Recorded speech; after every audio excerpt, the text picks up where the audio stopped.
नमस्कार विद्यार्थी व पालक मित्रांनो, आपल्या सर्वांचं स्वागत आहे विजन करिअर काउन्सिलिंगमध्ये. मी योगेश्वर गुट्टे, आपला एज्युकेशन आणि करिअर मेंटॉर. तर आज इंजिनिअरिंग कॅप 1-2 चा निकाल लागणार आहे. त्या निकालानंतर पुढे काय काय ॲक्टिव्हिटी आहेत, काय काय ॲक्टिव्हिटी कशा प्रकारे करायच्या आहेत, ह्या ॲक्टिव्हिटीसाठी ऑफिसला यायचं आहे का नाही यायचं, ह्या सगळ्या माहितीसाठी मी हा व्हिडिओ बनवतो आहे. सर्व विद्यार्थी पालकांनी हा व्हिडिओ काळजीपूर्वक पाहायचा आहे आणि सांगितल्याप्रमाणे सगळे इन्स्ट्रक्शन काळजीपूर्वक फॉलो करायचे आहेत. चुका त्यांनी करायच्या नाही आहेत. ऑफिसला यायचं नाही आहे सध्या. ते कसं ते मी पुढे सांगणारच आहे. सगळ्यात पहिल्यांदा आज आहे मला वाटतं 26 तारीख, आज निकाल लागणार आहे आणि निकाल लागल्यानंतर 27, 28, 29 हे 3 दिवस आपल्याकडे आहेत सीट ॲक्सेप्टन्ससाठी. आणि हेच 3 दिवस आता पॅरलली आलेले आहेत मेडिकलमध्ये ॲडमिशन प्रोसेससाठी, पण हेच 3 दिवस आलेले आहेत. तेव्हा बघा काय इश्यू आहे, मेडिकलचे ऑप्शन फॉर्म भरणे आणि इथे सीट ॲक्सेप्ट करणं हे दोन्ही एकत्र असल्यामुळे आपण कोणालाच इंजिनिअरिंगच्या विद्यार्थ्यांना ऑफिसला बोलवत नाही आहेत. कोणीही ऑफिसला यायचं नाही आहे. ह्याच्यामध्ये काही अपवाद असणार आहे ते आपण डिस्कस करणार आहोत. तर सगळ्यात पहिल्यांदा मी सांगतोय की आज निकाल लागणार आहे. निकाल कसा बघायचा त्याची लिंक आपल्याला देण्यात येईल, त्यामध्ये तुम्ही निकाल बघायचा. आता सीट ॲक्सेप्टन्स एकदा जर तुम्ही सीट ॲक्सेप्टन्स याच्या आधी केलं असेल तर ते परत करणं गरजेचं नाही. सगळ्यात पहिला प्रश्न सुटला. परत सीट ॲक्सेप्टन्स म्हणजे ती माहिती करेक्ट करायची, ते परत सीट ॲक्सेप्टन्स करणं गरजेचं नाही. तुम्ही जर एकदा सीट ॲक्सेप्टन्स केला असेल तुम्हाला परत करायचं नाही आहे. ज्या विद्यार्थ्यांना पहिल्यांदा या राऊंडमध्ये सीट लागणार आहे असे विद्यार्थी जर लातूरमध्ये असतील तर त्यांनी ऑफिसला यायचं आहे. असे विद्यार्थी जर लातूरमध्ये नसतील त्यांनी आम्हाला ऑनलाईन टीमला कॉन्टॅक्ट करायचा आहे आणि त्यांनी पहिल्यांदा तिकडनं आपलं सीट ॲक्सेप्टन्स करून घ्यायचं आहे. लक्षात आलं? ज्या विद्यार्थ्यांना पहिल्यांदा सीट लागले म्हणजे राऊंडमध्ये सीट अलॉटच झालं नव्हतं, आता राऊंड 2 मध्ये झालेलं आहे की राऊंडमध्ये अलॉट झालं होतं पण आपण त्याचं बेटरमेंट केलं नाही, आता पहिल्यांदा सीट लागले, त्या विद्यार्थ्यांनी फक्त सीट ॲक्सेप्टन्स करण्यासाठी ऑफिसला यायचे किंवा येऊ शकत नसेल तर ऑनलाईन करायचे. पहिला प्रश्न सीट ॲक्सेप्टन्सचा संपलेला आहे. दुसरं काय, निकाल बघितल्यानंतर लॉग इनमध्ये आज निकाल बघताय तुम्ही, बाहेर उद्या लॉग इनमध्ये जाऊन निकाल बघायचा आहे आणि फक्त पुढच्या स्टेपमध्ये आता बघा फ्रीज आणि बेटरमेंट. तर बघा आता तुम्हाला परत फ्रीज आणि बेटरमेंट नाही करायचे. ज्यांना आता ह्या दोन्ही केसेसमध्ये आपण दोन वेगवेगळ्या टाईपचे विद्यार्थी बघूयात. असे विद्यार्थी ज्यांना ऑलरेडी अलॉटेड आहे, असे विद्यार्थी जे नव्याने अलॉटेड आहे. दोन प्रकारचे विद्यार्थी आपण बघूया. ऑलरेडी अलॉटेड,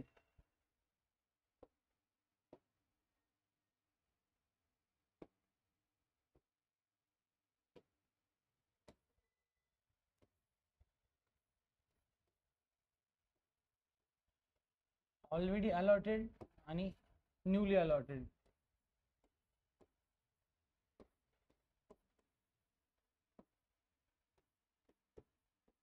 ह्या दोन्ही केसेसमध्ये आपण बघूयात काय करता येईल आपल्याला ते. ठीक आहे. हां, तर या दोन्ही केसमध्ये आपल्याला काय करायचं आहे, ऑलरेडी अलॉटेड मुलं जर असतील ओके तर त्यांना परत फ्रीज आणि बेटरमेंट लॉग इनमधनं करणं गरजेचं नाही आहे. ओके, तुम्ही पहिल्या राऊंडमध्ये बेटरमेंट केलं होतं तेच बेटरमेंट कंटिन्यू राहतं. आता ऑलरेडी अलॉटेडला जर फ्रीज करायचं असेल तर तुम्ही येणाऱ्या 3 दिवसामध्ये म्हणजे 27, 28, 29 या तारखेमध्ये तुम्ही इन्स्टिट्यूटला रिपोर्ट करायचा आहे. तुम्ही पटकन जाऊन तुमचं ऍडमिशन फायनल करायचं आहे. लॉग इन मधून काहीच करायचं नाही. तुम्हाला जर फ्रीज करायचं असेल लॉग इन मध्ये काहीच करायचं नाही आहे. तुम्ही कॉलेजला जायचं आहे लवकरात लवकर आणि ऍडमिशन घ्यायचं. हे ऑलरेडी अलॉटेड इन्स्टिट्यूटच्या मुलांसाठी आहे. ओके, तुम्हाला जर बेटरमेंट करायचं आहे तर काहीच करायचं नाही आहे. लॉग इन मध्ये तुमचं राऊंड 1चंच बेटरमेंट असणार आहे. फक्त त्याचं कन्फर्मेशन या 3 दिवसामध्ये करून घ्यायचं. ओके, 27 ते 29 आणि इथं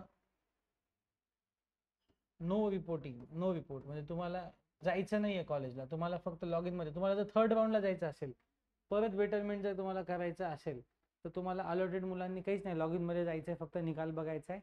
बेटरमेंटला बेटरमेंटच राहतं, फ्रीज करायचं नाही. बेटरमेंट करायचं असेल तरी आम्हाला सांगायचं, ऑफिसला यायचं नाही. आमची टीम ऑलरेडी सगळ्यांना कॉल करेल एकेकांना.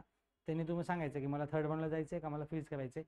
फ्रीज करायचं असेल तर लक्षात घ्या, तुम्हाला परत मी सांगतो, तुम्हाला 27 ते 29 तारखेच्या आत तुम्हाला कॉलेजमध्ये रिपोर्ट करणं गरजेचं आहे. तर तुम्ही लवकरात लवकर फ्रीज करायचं असेल तर कॉलेजला जाऊन ॲडमिशन घेऊन टाकायचं. तुम्हाला बेटरमेंट करायचं असेल तर लॉग इनमध्ये जायचं, फक्त निकाल बघायचा. बेटरमेंट ऑलरेडी डिफॉल्ट असतं, त्याच्या फक्त काही स्टेप्स. परत 1000 रुपये भरायचे आहेत का, नाही भरायचे. अलॉटेड मुलांनी ऑलरेडी 1000 जर भरले असतील, सीट ॲक्सेप्ट केलेलं असेल तर त्यांना ना सेल्फ व्हेरिफिकेशन करायचे ना 1000 रुपये भरायचे. ओके, ह्या सगळ्या गोष्टी क्लिअर झाल्या. आता न्यूली अलॉटेड मुलांसाठी काय बघा. सगळ्यात पहिल्यांदा तुम्हाला सीट ॲक्सेप्ट करायचे, सगळी माहिती करेक्ट करायची, कारण तुम्ही राऊंडमध्ये केलं नव्हतं. त्यानंतर तुम्हाला जर फ्रीज करायचं असेल तरी सेमच आहे. फ्रीज करायचं असेल तर तुम्हाला इन्स्टिट्यूटला 27 ते 29 तारखेमध्ये पटकन जाऊन ॲडमिशन घ्यायचं आहे, रिपोर्ट. ओके, आणि बेटरमेंट करायचं असेल तर फक्त तुम्हाला 1000 रुपये पे करायचे आहेत आधी, आणि मग तुम्ही बेटरमेंट करू शकतात. ओके. आणि इथे पण तुम्हाला रिपोर्ट करणं गरजेचं नाही आहे, नो रिपोर्ट. ज्यांना बेटरमेंट करायचं आहे त्यांच्यासाठी काय फक्त नवीन अलॉटेड झालेल्या मुलांसाठी काय फक्त त्यांनी सेल्फ व्हेरिफिकेशन करायचंय, सीट ऍक्सेप्ट करायचंय, 1000 रुपये पे करायचे आणि बेटरमेंट निवडायचे. तेवढं फक्त त्या नवीन मुलांनी करायचे. ज्यांना मोस्ट ऑफ द आपल्याकडे 99% मुलांना सीट अलॉटेड झालेले, त्यांच्यासाठीचे इन्स्ट्रक्शन परत हायलाईट करतोय. फ्रीज करायचं असेल डिरेक्टली कॉलेजला जा ऍडमिशन घ्यायला. लॉग इन मधनं फ्रीज वगैरे करायचं बदलू नका. तिथे गेल्यानंतर कॉलेज तुम्हाला करून जातं किंवा तिथे गेल्यानंतर तुम्ही आम्हाला सांगा, आधी तिथे जाऊन तुम्ही ऍडमिशन प्रोसिजर कंप्लीट करून घ्या, त्यांना डॉक्युमेंट दाखवून घ्या, त्यानंतर आपण फ्रीज करूया. बेटरमेंट करायचे, कुठंच जायचं नाही, फक्त आम्हाला सांगायचं की आम्हाला बेटरमेंट करायचे, आम्ही तुमचं प्रॉपरली बेटरमेंट करून देऊ. त्यासाठीचे OTP तुम्हाला येतात.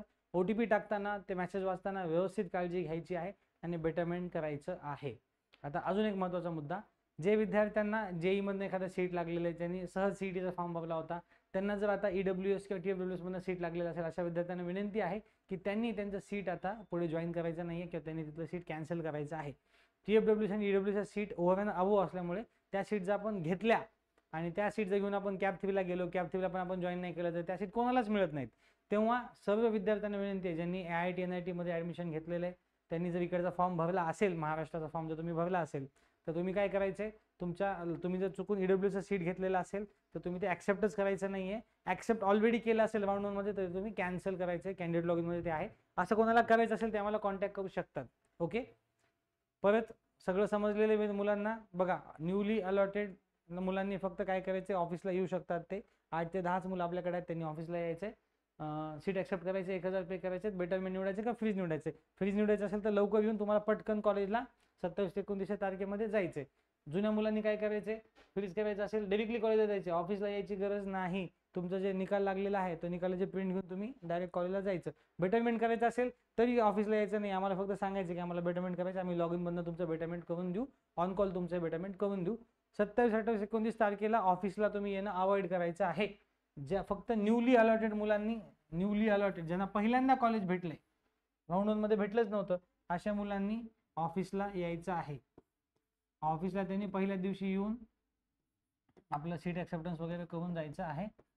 मेडिकलची गर्दी असणार आहे, मेडिकलच्या मुलं ऑप्शन फॉर्म भरायला आलेले असणार आहेत, तेव्हा प्लीज सगळ्यांनी थोडं कॉपरेट करायचे. आणि हे आपण टाळत नाहीयेत, ऍक्च्युली ऑफिसला येणं गरजेचं नाही, आपण हे काम पूर्णपणे ऑनलाईन पद्धतीने करणार आहोत. ओके. तर ही झाली कॅप राऊंड 2चा निकाल लागल्यानंतर काय करायची माहिती. त्यात आपण बघितलं की नवीन मुलांना फक्त सीट ऍक्सेप्ट करायचे, पेमेंट करायचे, फ्रीज आणि बेटरमेंट मध्ये काहीतरी निवडायचे. जुन्या मुलांनी फ्रीज करायचं असेल कॉलेजला जायचे, बेटरमेंट करायचं असेल कुठंच नाही जायचं, फक्त आम्हाला सांगायचे आणि आपण थर्ड राऊंडला जाऊ. थर्ड राऊंडचे ऑप्शन भरताना आपण परत थर्ड राऊंडचे ऑप्शन भरू. अजून एक महत्त्वाची अपडेट काय दिली आपण, की जे विद्यार्थी IIT NIT ला लागले त्यांनी जर EWS किंवा TFWS मधून सीट घेतलेलं असेल, ऍक्सेप्ट केलेलं असेल, त्यांनी स्वतः सीट कॅन्सल करायचे. थर्ड राऊंडच्या आधी त्यांनी स्वतः सीट कॅन्सल करायचे. या संदर्भात मदत लागली तर आम्हाला सांगा. आता तुम्हाला सीट लागलं नसेल तर काही प्रॉब्लेम नाही आहे, पण जर सीट लागलं असेल तर तुम्ही त्या पद्धतीने कॅन्सल करू शकता. हे मी IIT NIT लागलेल्या मुलांसाठी सांगतोय, बाकी कोणासाठीच हे मी सांगत नाहीये. ओके. ही झाली कॅप राऊंड 2 नंतर काय काय ऍक्शन घ्यायची त्यासाठीची माहिती. इंजिनिअरिंग ऍडमिशनच्या अशाच माहितीपूर्ण अपडेटसाठी वेळोवेळी पाहत राहा विजन करिअर काउन्सिल. थँक्यू.